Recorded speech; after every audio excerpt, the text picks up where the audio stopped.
The following steps are normally adopted when evaluating the portfolio performance.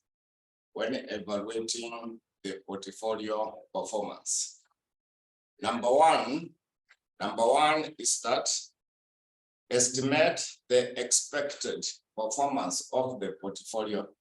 Estimate the expected performance of the portfolio at the beginning of the performance evaluation period. At the beginning of the performance evaluation period.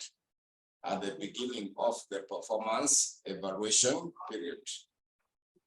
Number two is that measure the actual performance achieved. Measure the actual performance achieved at the end of the evaluation period. Measure the actual performance achieved at the end of the evaluation period. At the end of the evaluation period.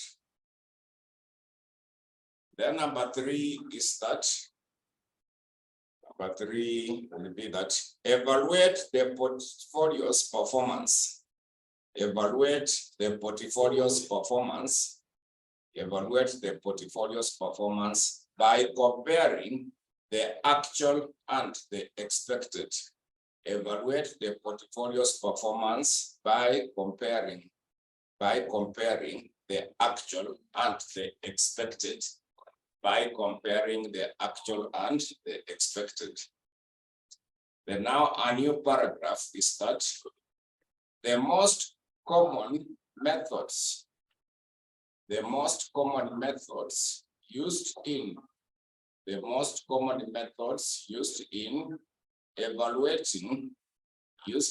evaluating the portfolio's performance. Used in evaluating the portfolio's performance. Used in evaluating the portfolio's performance and the mutual funds managers and the mutual funds managers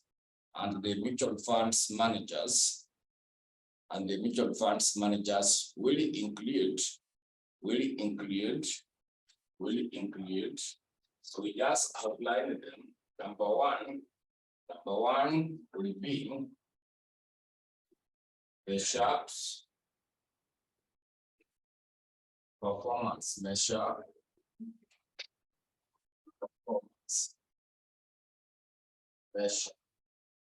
Then number two will be the Trimmings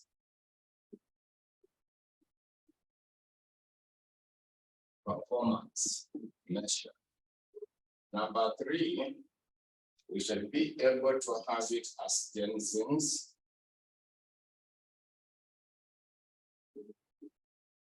performance measure. Then number four will be the appraisal ratio of information ratio. Appraisal ratio or simply information ratio. So appraisal ratio or information ratio. So let us start the first one, the Sharpe's performance measure. So we got the first one as the Sharpe's performance measure. We got the first one as the Sharpe's performance measure. We got the first one as the Sharpe's performance measure. So under the Sharpe's performance measure, we note that it indicates the portfolio's excess returns. It indicates the portfolio excess returns. It indicates the portfolio excess returns generated above the risk-free rate.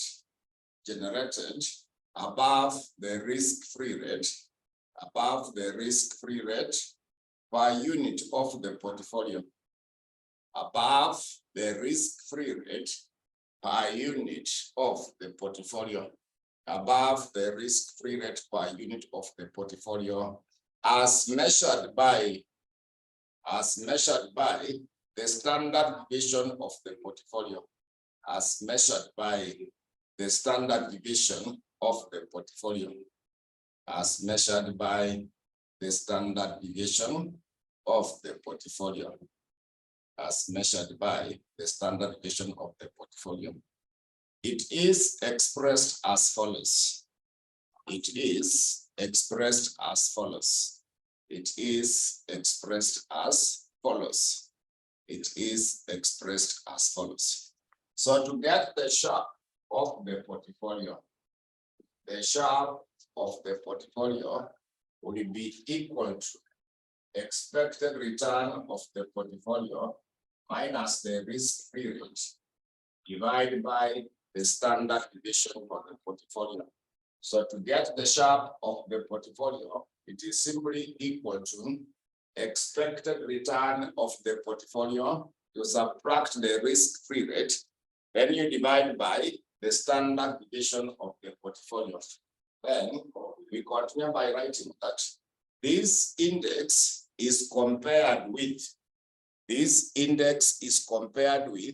market index. This index is compared with the market index. This index is compared with the market index, which is expressed as follows. It is compared with the market index, which is expressed as follows. So the Sharpe for the market will be equal to the risk expected return for the market,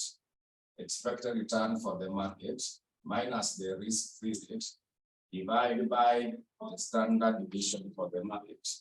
The Sharpe for the market will be equal to expected return for the market minus the risk-free rate, but now you divide by the standard deviation of the market.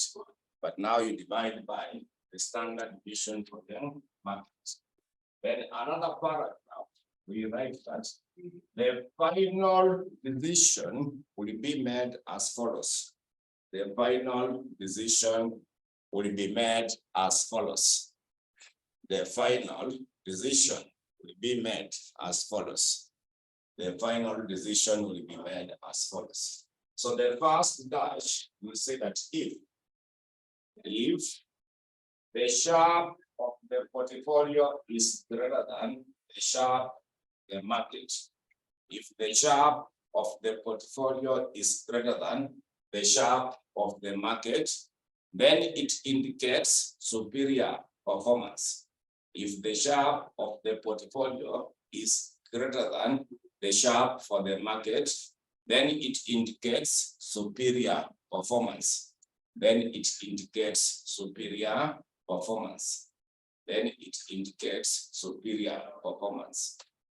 The second dash is that if the Sharpe of the portfolio is less than the Sharpe of the market, if the Sharpe of the portfolio is less than the Sharpe of the market, then it indicates inferior performance. Then it indicates inferior performance. Then it indicates inferior performance. The next dash is that if the Sharpe of the portfolio is equal to the Sharpe of the market, if the Sharpe of the portfolio is equal to the Sharpe of the market, then it indicates efficient performance. Then it indicates efficient performance. Then it indicates efficient performance. Then a new paragraph, we write that the higher the measure of the portfolio, the higher the measure of the portfolio, the higher the measure of the portfolio, the better the performance. The higher the measure of the portfolio, the better the performance. The better the performance. The better the performance. Then we continue by writing that this measure deals with the total risk. This measure deals with the total risk. This measure deals with the total risk as measured by the standard deviation, as measured by the standard deviation, as measured by the standard deviation. It therefore operates effectively. It therefore operates effectively under the assumptions of the portfolio theory. It therefore operates effectively under the assumptions of the portfolio theory. It therefore operates effectively under the assumptions of the portfolio theory. It operates more effectively under the assumptions of the portfolio theory. It operates more effectively under the assumptions of the portfolio theory. So there are some questions I want us now to use for that element.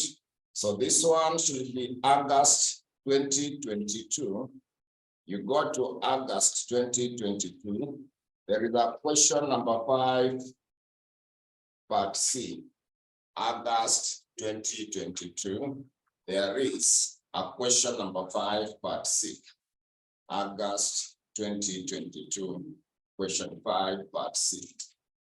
So that question 5, part C, it reads that the following information relates to the performance of the 3 portfolios, that is A, B, and C, during the year ended 30th June 2022.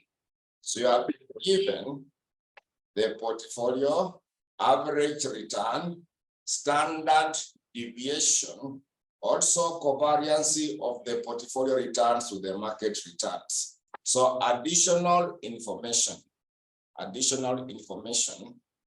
note number 1, the market return and the risk-free rate, it averaged 14% and 7% respectively during the year ended 30th June 2022. So the standard deviation of the market is 10%. Now required, evaluate the performance of the 3 portfolios using Roman letter 1, the Sharpe's performance measure, Roman letter 2, the Trinian's performance measure. So now we are dealing with the Sharpe's. You want to determine the performance of those portfolios when we are using the Sharpe's measure, when we apply the Sharpe's measure. So we shall come up with a column for the portfolio. We come up with the column for the portfolio. Then Sharpe of the portfolio, it is given by the expected return of the portfolio minus the risk-free rate divided by the standard deviation of the portfolio. So we start off with the portfolio A. So under portfolio A, average return is the expected return. Average return is what we have as the expected return. The question has given you 17.55. The question has given you 17.55. You minus the risk-free rate. So risk-free rate, you can see note number 1. Market return and risk-free rate, they average 14% and 7%. The one for the risk-free rate is 7%. Then you divide by the standard deviation. Standard deviation for portfolio N, it is given as 30. So you can round it off to 2 decimal places. The figure you get, you can round it off to 2 decimal places. That's now for A. The next one is meant to be B. So B also take 13.26 minus 7. Then you also divide by the standard deviation, which is 34. You get a value for that. You also go to C. So C, it is 9.34. You also subtract 7. Then The standard deviation for C is 28. So those are now the details that you will be able to have. So round them off to 2 decimal places.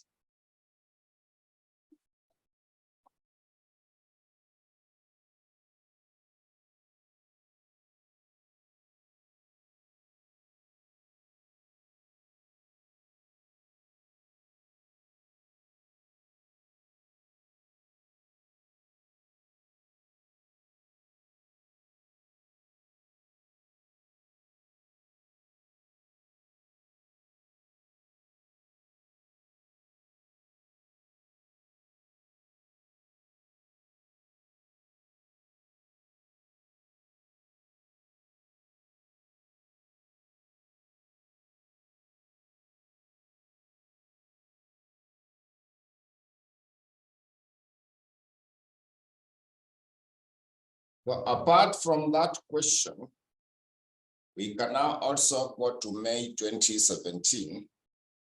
We can also go to May 2017, question number 2, part B.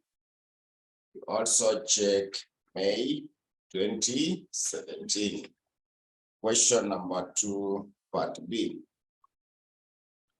Also check now the one for May 2017. Question number 2, part B. May 2017. Question number 2, part B. May 2017, question 2, part B. May 2017. Question number 2, part B. So that May 2017, question 2, part B, it reads that the following information relates to the performance of 6 portfolios over a 7-year period. Over a 7-year period. Portfolio PQRSTU, then annual average return, standard deviation of the average annual returns, correlation with the market returns. So required, they wanted you to rank the performance of the above portfolios using Roman. We are still discussing the Roman letter 1 using the Sharpe's method. Using the Sharpe's method. So the procedure remains. We arrange it the same way we have done, but now you will also include there the column for the ranking. We shall also include there the column for the ranking. We shall also include there the column for the ranking. So you start off with portfolio P. You start off with portfolio P. So under portfolio P, you can see average return is 18.6. 18.6. Risk-free rate, we checked before required, it had been given as 9. The risk-free rate towards the end, it is given as 9. Then standard deviation for portfolio P, it is 27. Divide by 27, gets the value for that. You start the value for that. So that is now for portfolio P. We go to portfolio Q. We check portfolio Q. So under portfolio Q is 14.8. You also subtract 9. Then the standard deviation. The standard deviation for portfolio is 18. It is 19. That is now for portfolio Q. There is also portfolio R. There is also portfolio R. R, average annual return is 15.1. You also minus 9. The standard deviation for R is given as 8. The standard deviation for R is given as 8. Apart from R, the next one will be S. The next one will be S. So this one is 22. 22.0 minus 9. Also divided by 21.2. The next one is meant to be T. So it looks like it is a negative. You ignore that item. It must be something that was put there. It should be not to be -9, it's just 9. Make a correction for that. So those who are online, that T, it is just 9.0, not -9. So just be 9 minus 9.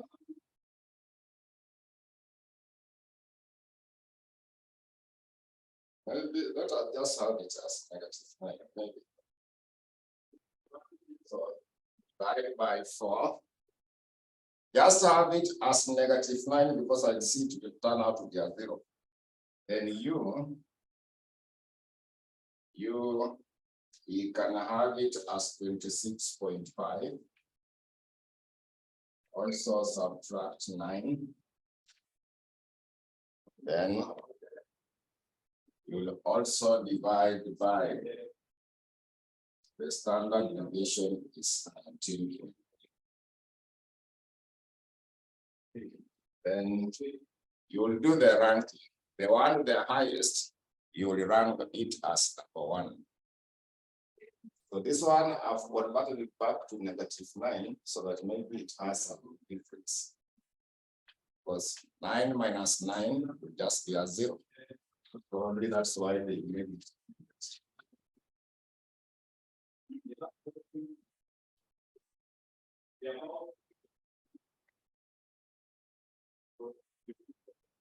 So once you have done that, we shall be required to do the ranking. You will be required to do the ranking. The one, the highest, will be ranked as number 1. The one with the highest should be ranked as number 1.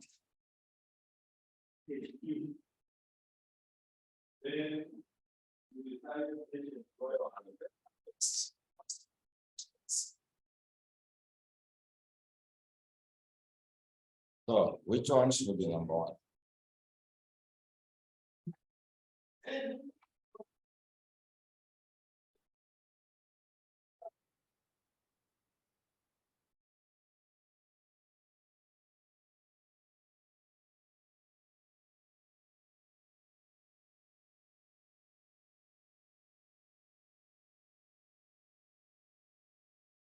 You as the highest.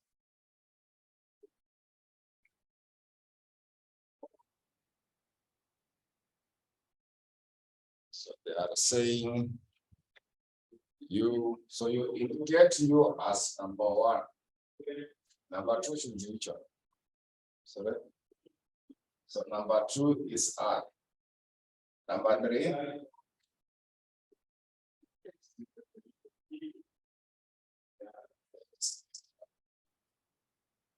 Number 4, Q.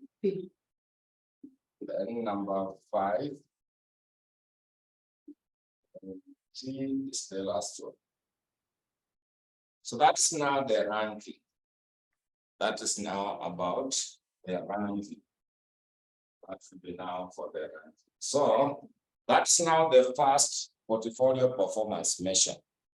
That will be now the first portfolio performance measure. So now we go to the second portfolio performance measure. We now go to the second portfolio performance measure.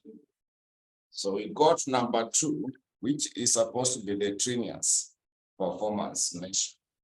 So we now got the method number 2, which is all about the Trinian, the Trinian's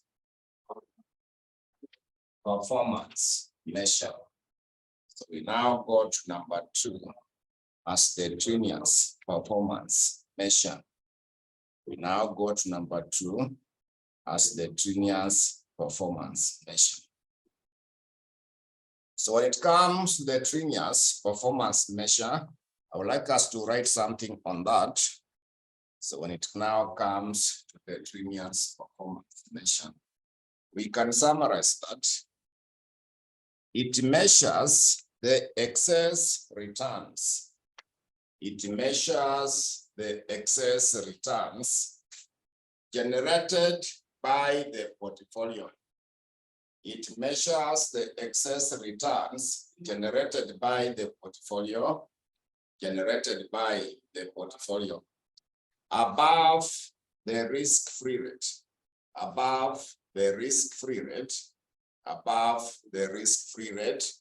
per unit of the portfolio,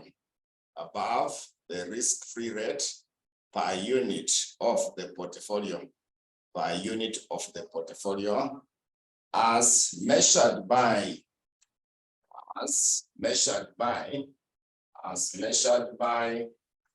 the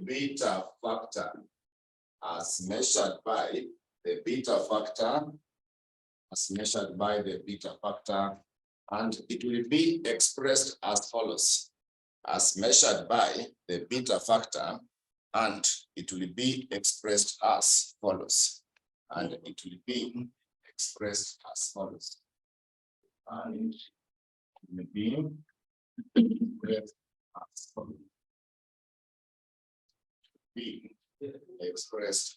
So to get the Trinia of the portfolio, will be given by expected return of the portfolio minus the risk interest divided by the beta factor of the portfolio. So to get the Trinia of the portfolio, it is equal to expected return of the portfolio, you minus the risk-free rate, we divide by the beta factor of the portfolio. Then another paragraph, we write that this index is compared with the market index. This index is compared with the market index. It is compared with the market index, which is expressed as follows.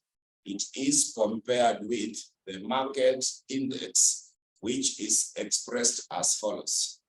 The market index, which is expressed as follows.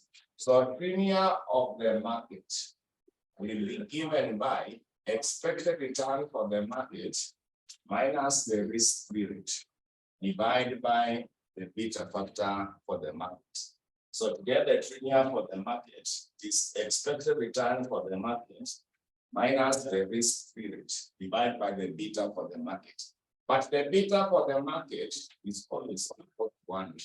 The beta for the market is always equal to 1, which means it will be the same as expected return for the market minus the risk-free rate, which means it will be the same as expected return for the market minus risk-free rate. Then we have stated that this rate is the same as the risk premium.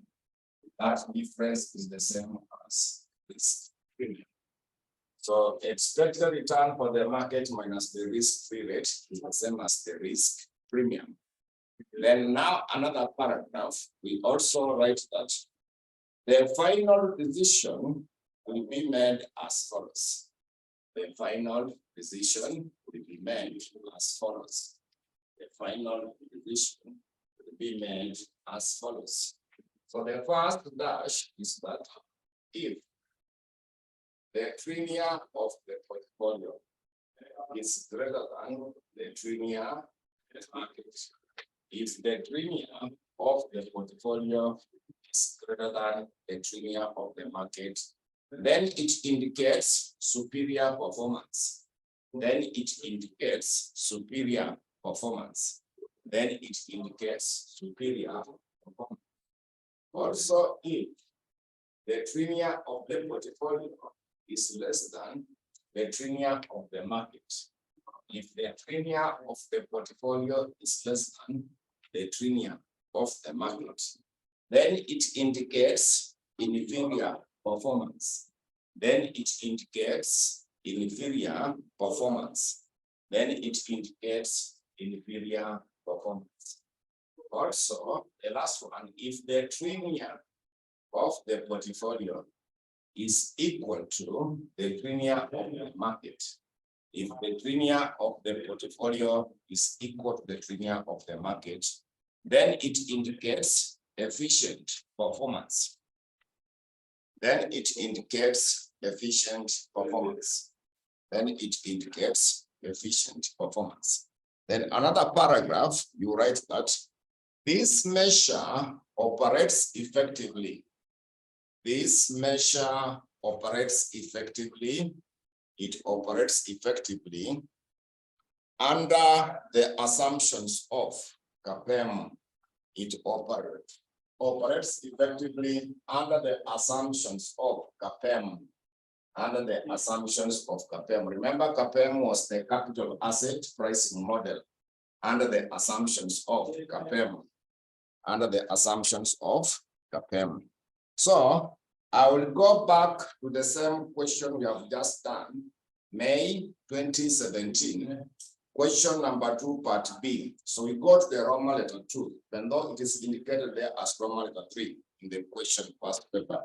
So I want you to check the Roman letter 2.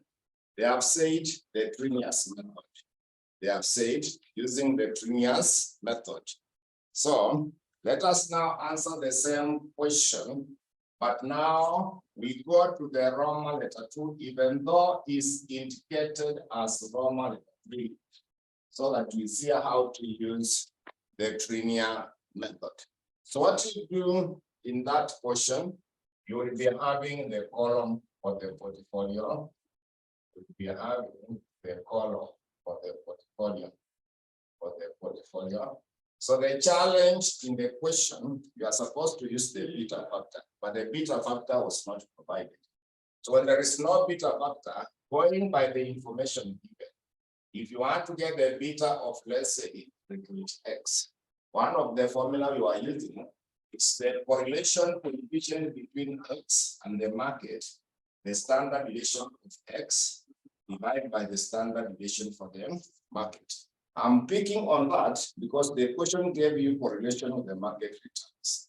The question had given you correlation with the market returns. So once you get the beta factor, it's now when you compute the premium of the portfolio. To get the premium for the portfolio, I've given you a formula of expected return of the portfolio minus the risk rate divided by the beta factor of the portfolio. Then you will do the ranking.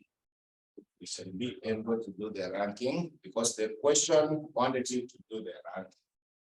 Question wanted you to come up with the ranking. Question wanted you to do them. So we start off with portfolio P. We start off with portfolio P. So correlation between portfolio P and the market is 0.81. 0.81. The standard deviation is given as 27. Then standard deviation for the market, are you able to see before required somewhere about the market return? So that market return, when you move across and you check up, where there is the standard deviation.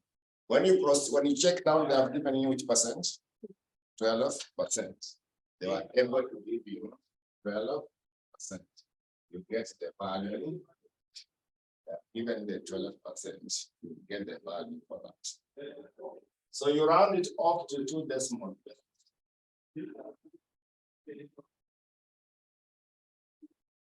Round it off to 2 decimal places.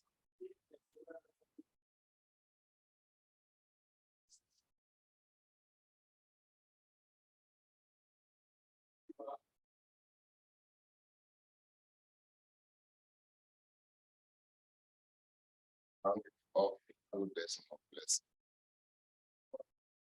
So when you do that, it's giving us which here.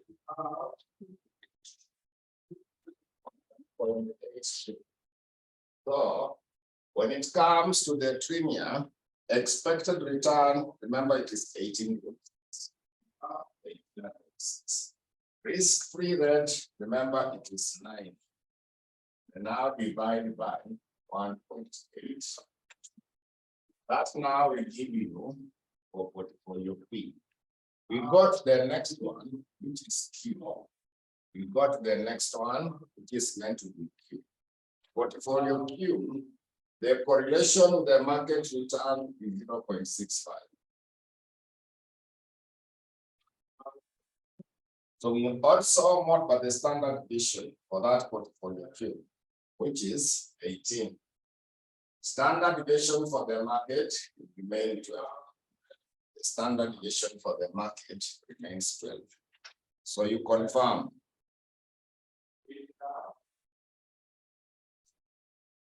You just round it off to 2 decimal places. So that one is giving us around which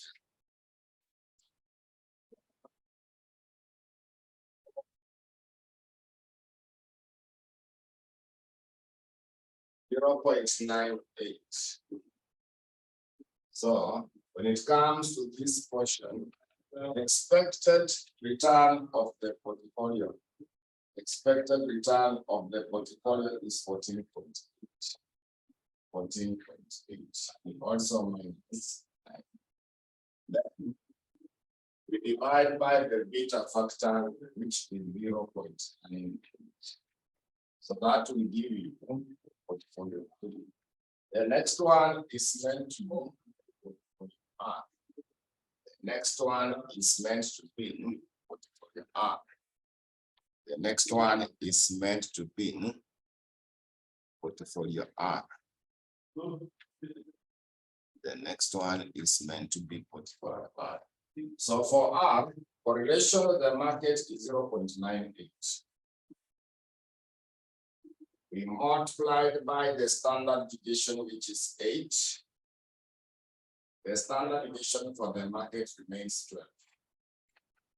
So that should now give us around which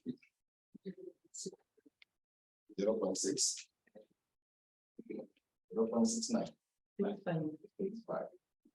Yeah. So we also now compute the premium for the portfolio, where average return is 15.1. We subtract 9. So you divide by 0.65. Divide by 0.65. We got the next one, which is supposed to be S. The next one, which is supposed to be S. So correlation with the market is 0.75. The standard deviation is 21.2. So the standard deviation for the market is 12. So you also confirm that here.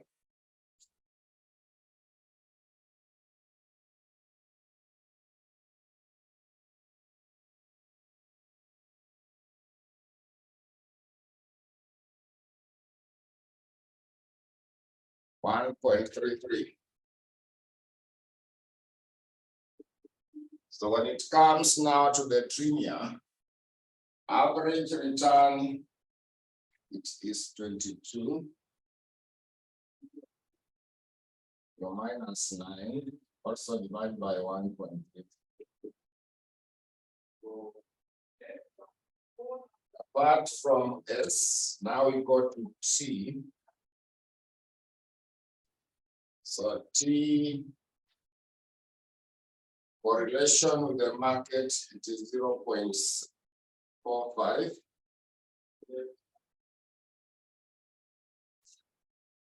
The standard deviation is 4.0. And it also still divided by 12.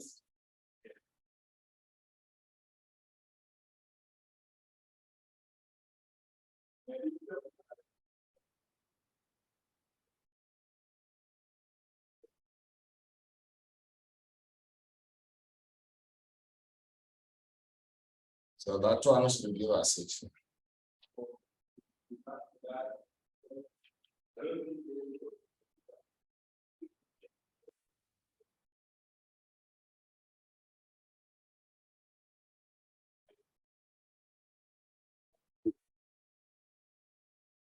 it is giving us 0.15. Then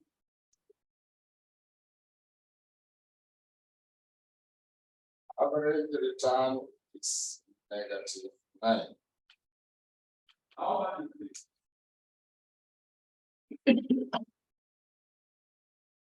Get the value. So finally, the last one is U. So for U, also 0.63.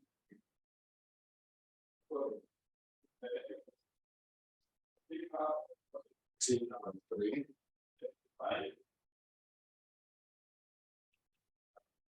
also divided by 12.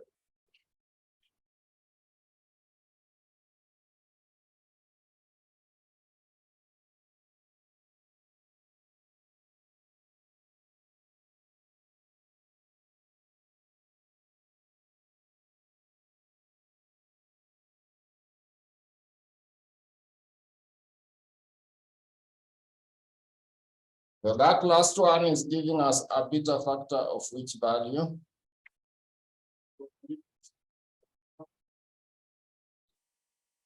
One point zero one.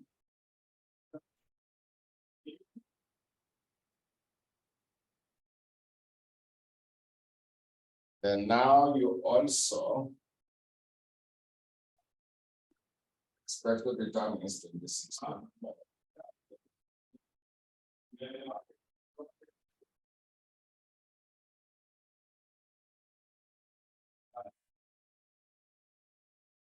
So also do the ranking, because they also wanted you to do the ranking. The one the highest, you rank it as number one. You also do the ranking. The one the highest, you rank it as number one.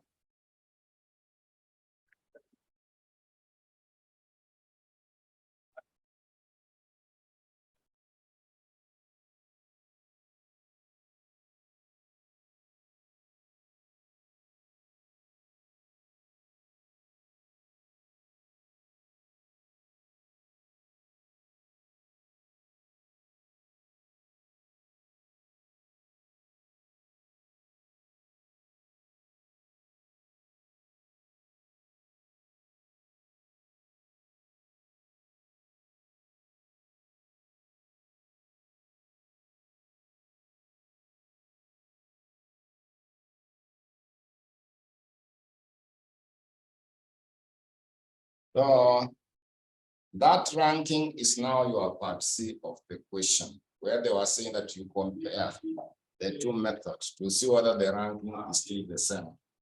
If not, you give the reasons why the ranking of the two methods is not the same.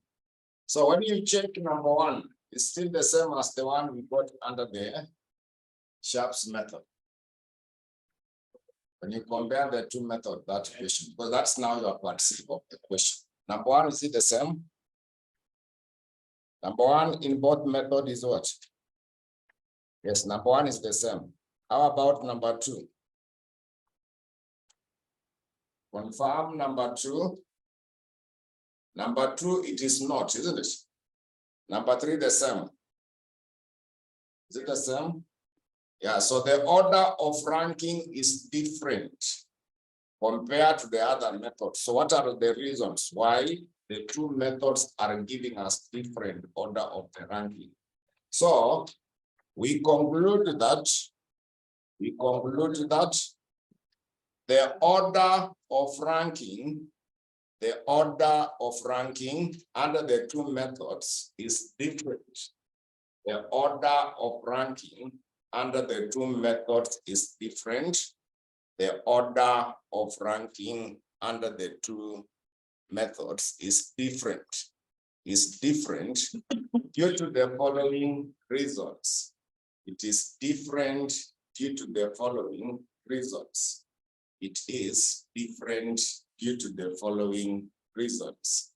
It is different due to the following reasons. Number one is that the Sharpe's method measures the risk. The Sharpe's method measures the risk using the standard deviation. The Sharpe's method measures the risk using the standard deviation.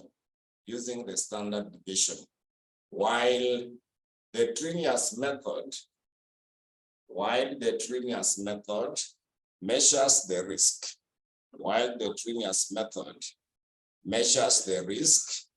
Using the beta factor. It measures the risk using the beta factor. So that's the reason number one, why the ranking has changed. Number two, the reason number two is that the Sharpe's method operates under the assumptions of the portfolio theory. The Sharpe's method operates under the assumptions of the portfolio theory. The Sharpe's method operates under the assumptions of the portfolio theory. While the Trinius method operates under the assumptions of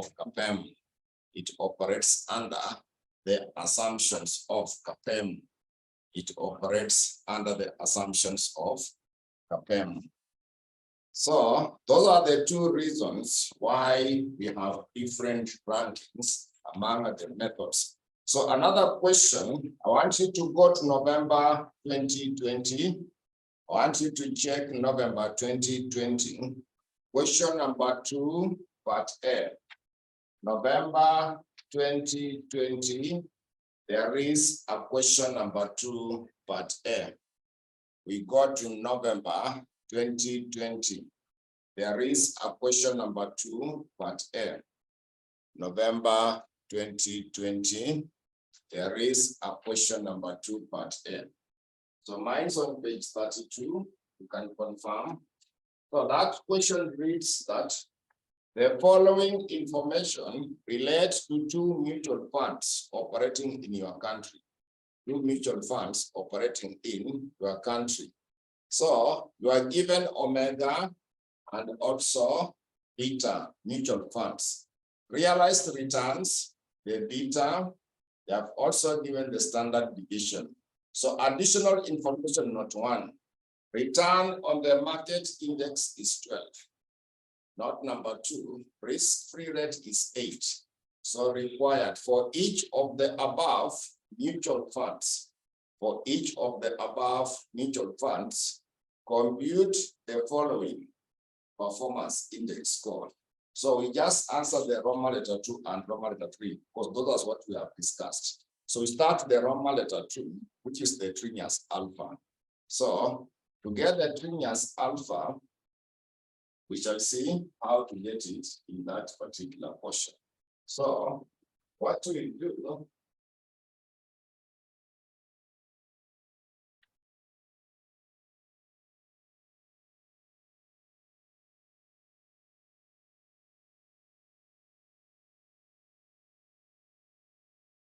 So I want to answer the Roman letter 2 first using the Trinius method. So you'll be having the funds. Then linear of the portfolio, we have said it is expected return of the portfolio minus the risk rate divided by the beta factor of the portfolio. But these are basically the fund. So the first fund is the one for Omega. So expected return or realized return for Omega is 13 minus risk-free rate, which is 8. So the question had given the beta, unlike the other question we calculated, it's 1.04. So you compute that. The other one is supposed to be for beta. The other one is supposed to be for beta. The one for beta, we simply take expected return for the portfolio is meant to be 18. Risk-free rate is still 8. Then you divide by the beta, which is 0.0.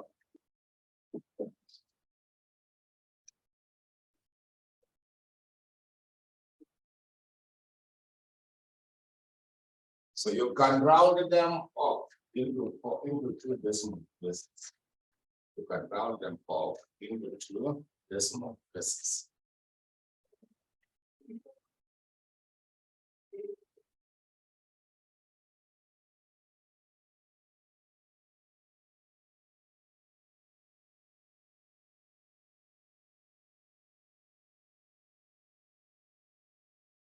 So that is Roman letter 2. So I will also answer the Roman letter 3, where they want to also get the Sharpe's index. So this was Roman letter 1. Roman letter 2, sorry. That was Roman letter 2. So we got the Roman letter 3.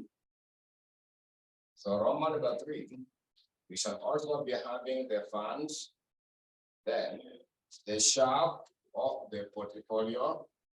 Remember the Sharpe for the portfolio, it was expected return of the portfolio minus the risk-free rate, standard deviation for the portfolio. So Roman letter 3, they want to get the Sharpe's index for the fund and also the market. So you start with the one for omega. You start with the one for omega. Expected return is the same as the reverse return. They gave you 13 minus 8.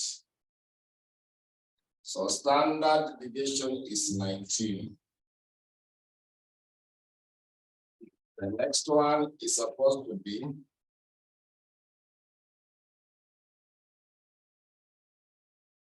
so this one you take, it is 18. Don't put there a negative, just 18. Also minus 8. You also divide by that standard deviation, which is 15. So they also want it for the market. They also want it for the market. So for the market, it is supposed to be given by expected return for the market minus the risk-free rate. Then the standard deviation for the market. Then the standard deviation for the market. So the market return in the note number 1, return on the market index is 12 minus 8. So the question did not give us the standard deviation for the market. We just give it like that. The question did not give you standard deviation for the market. So you just write the formula, then you leave it at that question. Just write the formula, then leave it that level.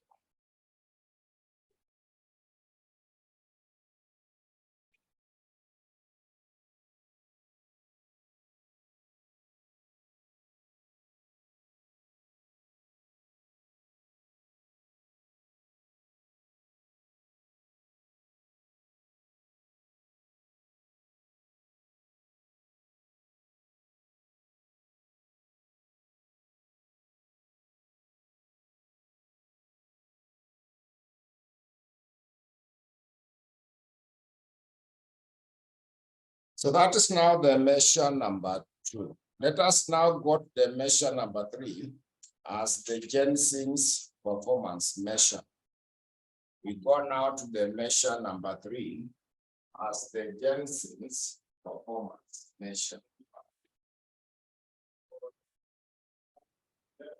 So we now go to the measure number 3, which will now be the Jensen's performance measure.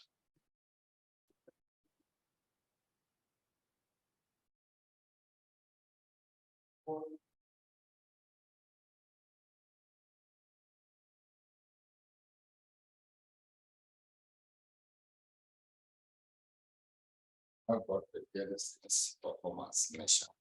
So for that, we can just write some few details on it by summarizing that. We can summarize it. This measure assumes that CAPM is accurate. This measure assumes that CAPM is accurate. CAPM is accurate in evaluating the security returns. CAPM is accurate in evaluating the security returns.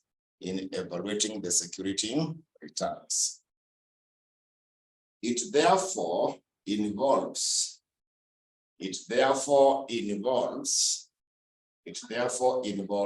computing the alpha value of the security. Therefore involves computing the alpha value of the security or the portfolio. It involves computing the alpha value of the security or the portfolio as follows. The alpha value of the security or the portfolio as follows. So to get the alpha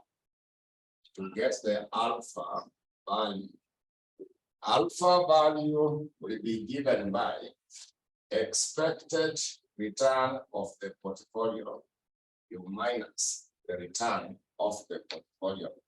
Alpha value is given by expected return of the portfolio, subtract return of the portfolio.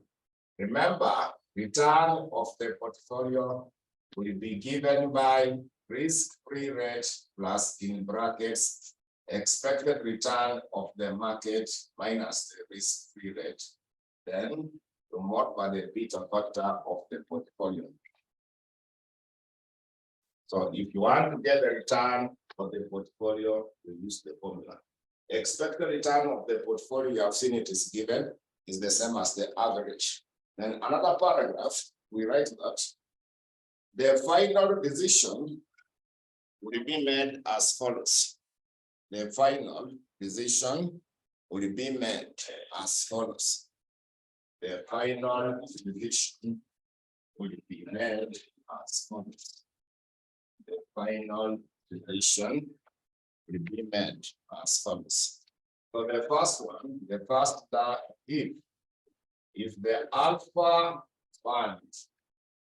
the alpha value is positive, then it indicates superior performance. If the alpha value is positive, then it indicates superior performance. The second dash is that if alpha value is negative, if the alpha value is negative, it indicates inferior performance. If the alpha value is negative, it indicates inferior performance. The last dash is that if the alpha value is equal to 0,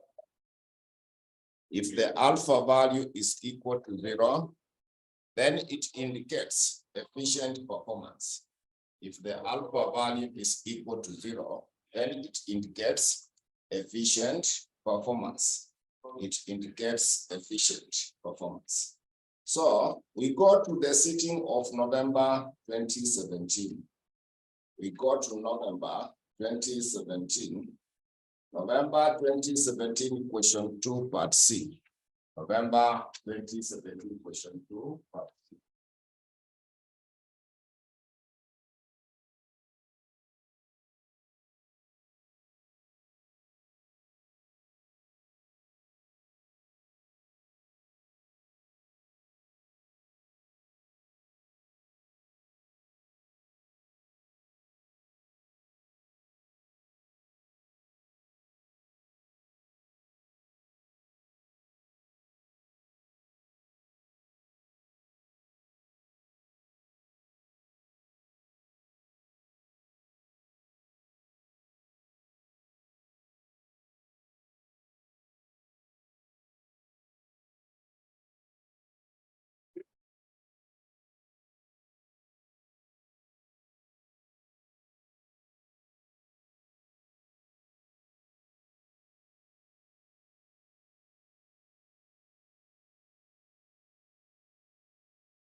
So the question reads that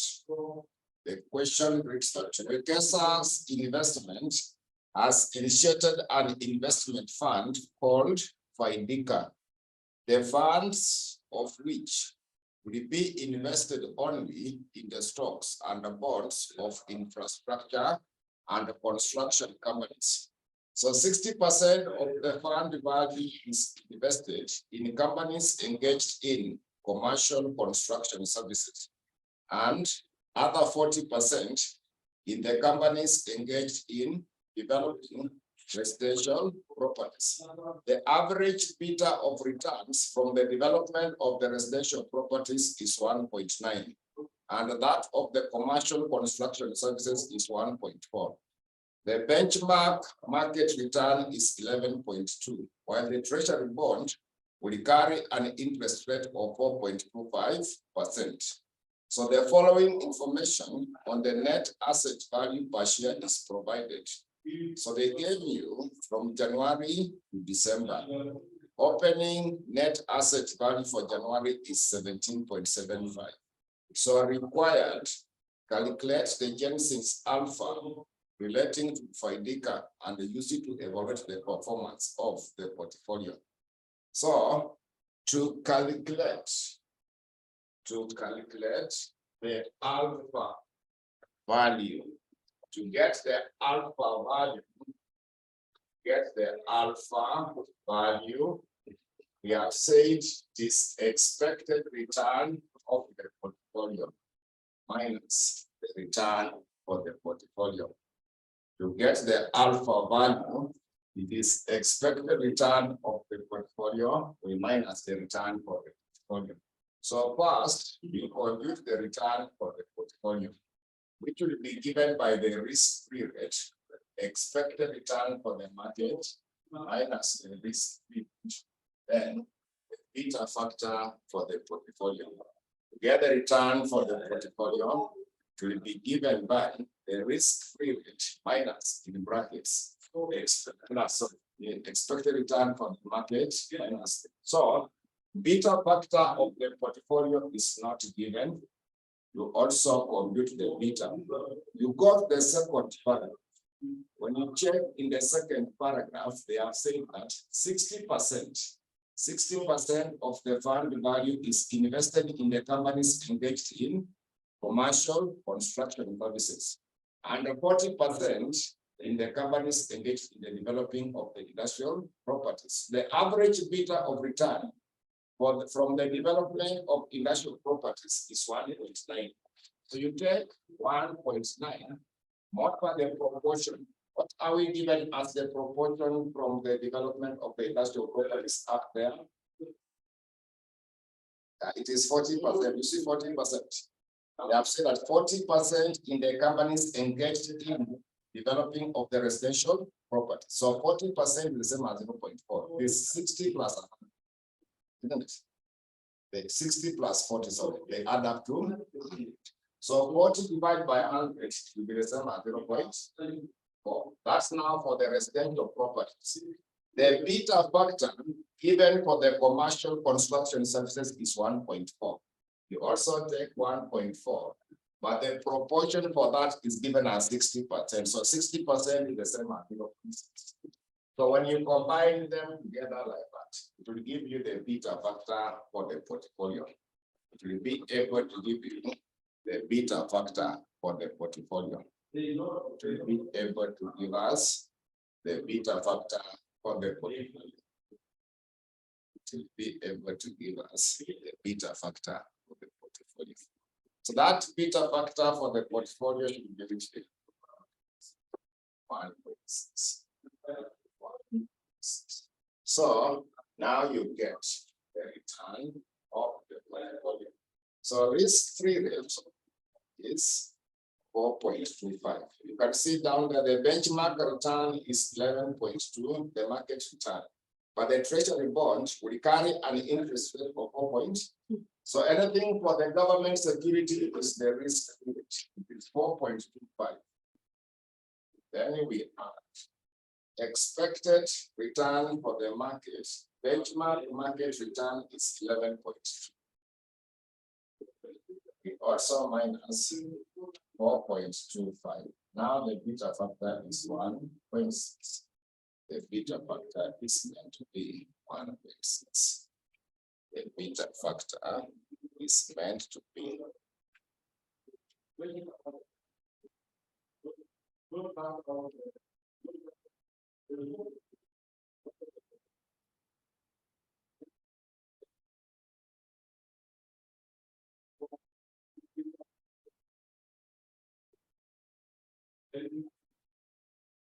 So it has given us which value? 15.37. So the other item is expected return for the portfolio. We should also now compute the expected return of the portfolio, because it was not given. So I would like you to understand, to get the total returns, total returns is supposed to be given by the capital gain. Capital gain, then you earn the dividend. So when you buy a share in a given company, there are two returns, the capital gain and the dividend. Dividend, you get it at the end of the year. The capital gain is the appreciation in the value of the share. The capital gain is normally. So to get the capital gain, you take the price of the share at the end of the year, which will be P1. You minus the price at the start of the year, which is PO. Then you now add the dividend like that. So capital gain is simply the difference between the price of the share at the end of the year and the price of the share at the beginning of the year. That will give you the capital gain. Sometimes it becomes a capital loss in case it is negative. Then you get the dividend. So to get the percentage return, to get the percentage returns, it will now be P1 minus P4. You add the dividend, then you also divide by P4. Then you will express it as a percentage. Well, now you want to get it as a percentage return. It will be P1 minus P4. Then now you add the dividend. You also divide again by P4. So our P1 is the net asset value at the end of the year. PO is the net asset value at the beginning of the year. Then now we have the dividend. So we shall calculate for each month, then we add them together. So starting with January, starting off with January. So in January, you can see the closing net asset value. The closing net asset value is our P1. They were able to give you 18.6. Are you able to see that closing net asset value for January? So tomorrow you figure. Yeah, 18.60. So 18.60 is our P1. Then before required, they have given the opening net asset value for January. Is which figure? 17.75. So you minus 17.75. So that's now our capital gain. When you check under January, there is no dividend. You see the dividend value in sheets. It is put there as a dash. It is 0. So you also divide again by 17.75. Then show that item percentage to convert it into a percentage. So you can have it into 2 decimal places so that we have a uniform answer. Remember to round it off into 2 decimal places.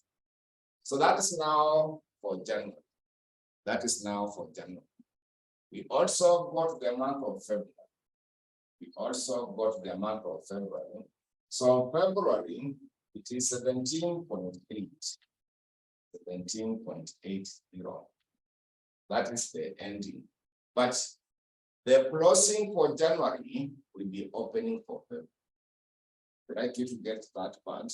The closing for January will be the opening for February. So that is the same as 18.60. Then we add the dividend for February is given at 0.75. Given at 0.75. Remember also to divide by 18.6. So also express it as a percentage. You will also express it as a percentage. Also express it as a percentage. So that is meant to be for February. That's now meant to be for February. So the next one, you got the month of March. Next one, got the month of March. So March, they were meant to give you. The next one, you got the month of March. So March, the question had given you the closing, which is 18.2. 18.20. So the closing for February is now the opening, which is now 17.80.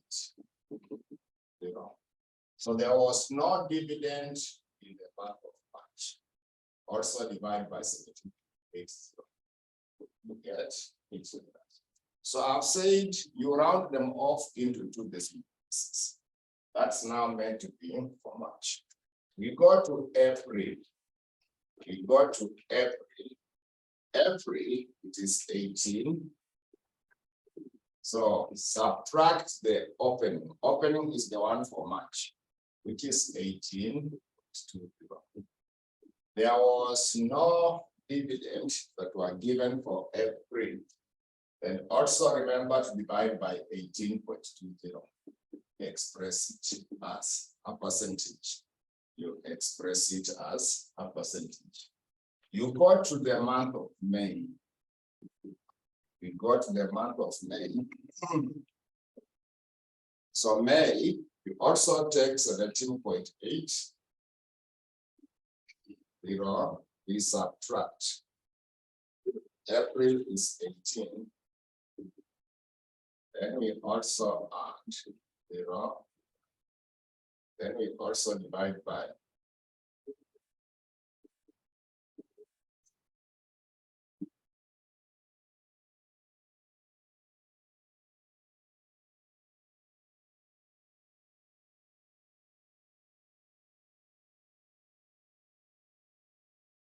You go to June.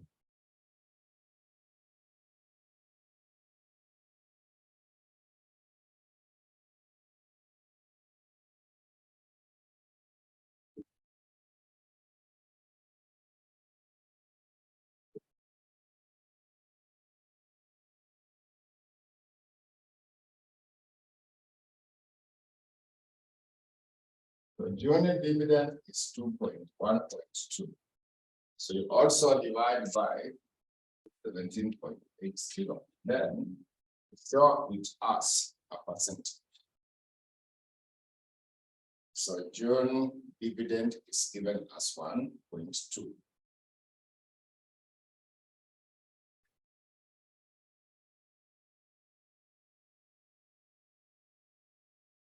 Then apart from June, you go to July.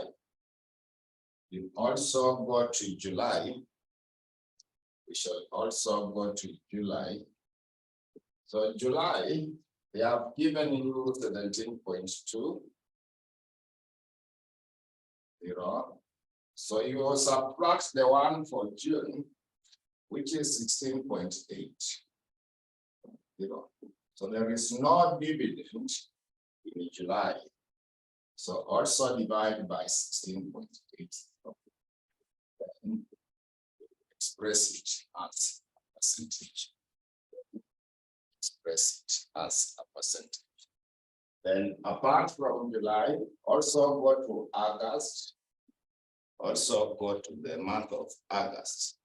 So month of August, it is 17.80. 17.80. So you subtract the one for July, which is 17.20. So there was no dividend for August. Also divide by 17.20. Then show it as a percentage. So that is meant to be for August. We do the same for September. So September, you simply take 17.9. Less the one for August, 17.80. And also divide by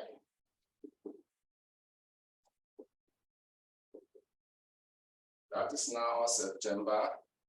There is also October. There is also October. So October, it is 18.10. Minus the one for September, 17.90. You add 0. Also divide by 17.90. Also show it as a percentage. There is also November. You also factor in November. So the one for November is 18.80. You subtract 18.1. You add a 0. Also divide by 18. Finally, we do the same for December. So the one for December is 18.50. We still subtract 18.80. So you also divide by 18.80. Then, so I would like you to add together those items that you have calculated. Anyone who has calculated all of them, kindly add from January to December, and we said we round them off into 2 decimal places. So just add them. Anyone who has added, because it is almost time, so that we make a conclusion. Anyone who has added, kindly give me the value, so that we get now the alpha value. So that we come up with what is supposed to be the alpha value. So just in case someone has already added, you give me the value so that we get the alpha value. Because alpha value will be given by expected return of the portfolio minus the return of the portfolio. So anyone who has added the totals, give me the figure so that we make now a conclusion on that. So anyone who has added, give me the total so that we make a conclusion on that.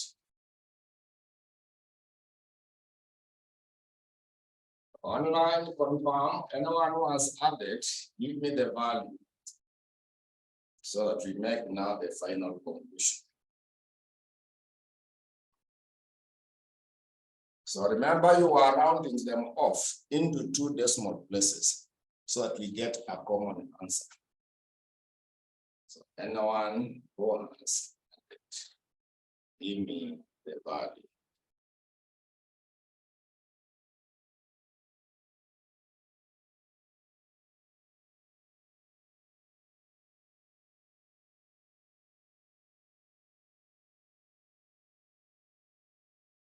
So I've seen 15.45. I've seen 15.45. I've seen 15.45. Anyone else to confirm? 15.50. I've also seen 15.50. 15. I've seen 2 items there. I've seen 15.45, 15.5. They are almost the same. So it depends on the rounding off. 15.5. Yeah, so it is 15.5. So confirm for me. If the pattern was 15.3. So 15.37. So get the difference, then you give me that alpha value. Get the difference, then you give me that alpha value.